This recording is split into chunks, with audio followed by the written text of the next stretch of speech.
शहीदों का अपमान किया और भारत की भूमि तक को संविधान तोड़कर विदेशी देशों को देने की हिमाकत कांग्रेस पार्टी के शासन में हुई।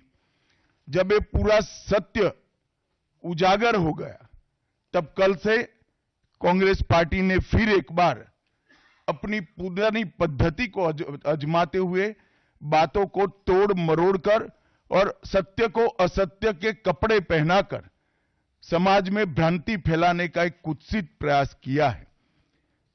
संसद में जब चर्चा हो रही थी, ये सिद्ध हो गया कि बाबा साहेब आंबेडकर का कांग्रेस ने किस तरह से पुरजोश विरोध किया था। बाबा साहब के न रहने के बाद भी किस प्रकार से कांग्रेस ने बाबा साहब को हाशिए पर ढकेलने का प्रयास किया।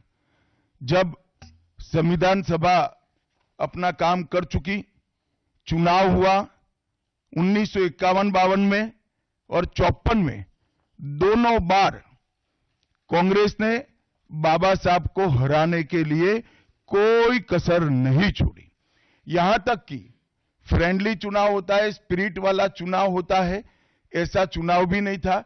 विशेष प्रयास किया गया और वो उनकी हार को सुनिश्चित किया गया। जहां तक भारत रत्न देने का सवाल है, कांग्रेस के नेताओं ने कई बार खुद ही अपने आप को भारत रत्न दिए हैं। 55 में नेहरू जी ने खुद को भारत रत्न दे दिया, 71 में इंदिरा जी ने खुद को भारत रत्न दे दिया और 1990 में बाबा साहब को भारत रत्न तब मिला जब कांग्रेस पार्टी सत्ता में नहीं रही और भारतीय जनता पार्टी के समर्थन वाली सरकार थी। 1990 तक कांग्रेस पार्टी बाबा साहब को भारत रत्न न मिले इसका बड़े जतन से प्रयास करती रही, यहां तक कि बाबा साहब की जयंती को भी, 100वीं जयंती को भी मनाने का मना ही कर दिया गया। नेहरू जी की आंबेडकर जी के प्रति नफरत जग जाहिर है। नेहरू जी की खुद की किताब selected works of Jawaharlal Nehru second series volume 16, इसके भाग 2 की पृष्ठ संख्या 532 पर एक पत्र का उल्लेख है।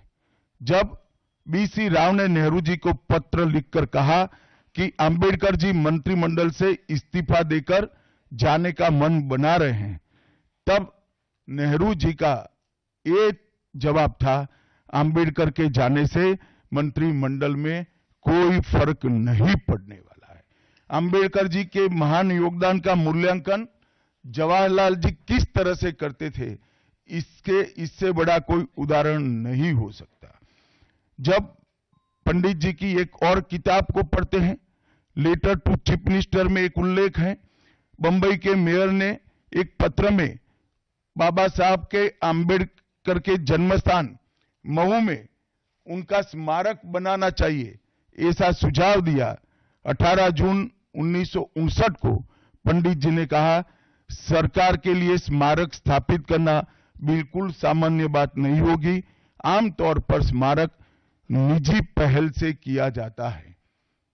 अपने परिवार के चाहे कोई भी सदस्य हो, नेहरू जी हो, इंदिरा जी हो, संजय गांधी हो, राजीव गांधी हो, कई सारे लोगों के लाखों स्मारक देश के अंदर बनाने वाले परिवार के मुखिया कहते हैं कि आमतौर पर निजी पहल पर स्मारक बनाया जाता है, क्योंकि ये स्मारक बी आर आंबेडकर जी का था। मित्रों,